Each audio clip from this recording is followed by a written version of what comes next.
What is a good starting program and equipment for beginners? Well, you don't really need equipment if you're just beginning. You just need software, Fruity Loops or Ableton, whatever. Honestly, anything goes at that point. Or if you really want to save it, just go straight into Reaper. If you're not a DAW pro after learning Reaper, then there's something wrong with you.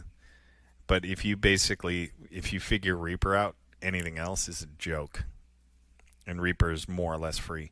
Yeah, it's kind of free. Like there's a paid version. It's like $40, something stupid. Reaper's insane, like in terms of flexibility. God, the UI is a nightmare and the customization is a nightmare. But for a DAW, it's pretty complete. Yeah, I mean, Ableton and Fruity Loops, if you just want like a nice, easy, breezy, beautiful cover girl UI that you can, familiarize yourself with, but don't get too familiar, because if you start switching DAWs, then all that goes out the window.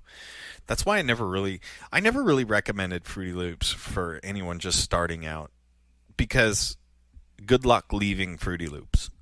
You know what I mean? You'll get as far as Martin Garrix's Animals, and then that'll be the height of your career. Because if you go to start using a real DAW with everything you've ever learned at Fruity Loops, like you'll be like, "Where's the step sequencer?"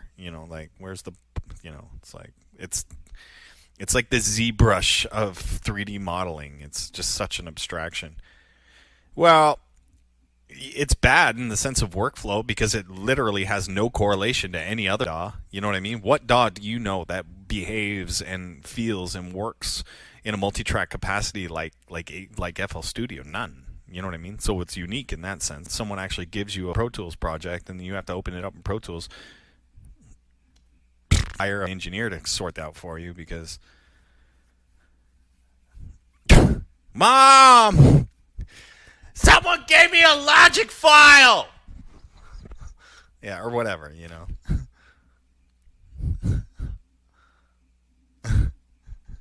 Basically.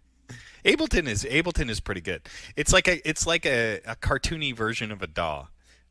What a DAW should be, basically, It's everything's there in the right order. Like, you have your linear stuff and the way that, things work and levels and stuff like that. But of course, it has its own quirks when you go into perform mode. It does things like totally differently because then you're working with like clip-based editing. Whereas like good luck setting up clip-based editing in Cubase or Reaper. Yeah, FL Mixer's just ghastly, man. I couldn't stand it.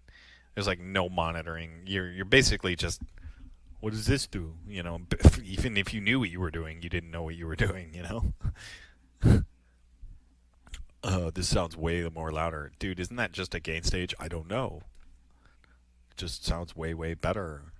Okay, well, that's basically Fruity Loops in a nutshell sometimes,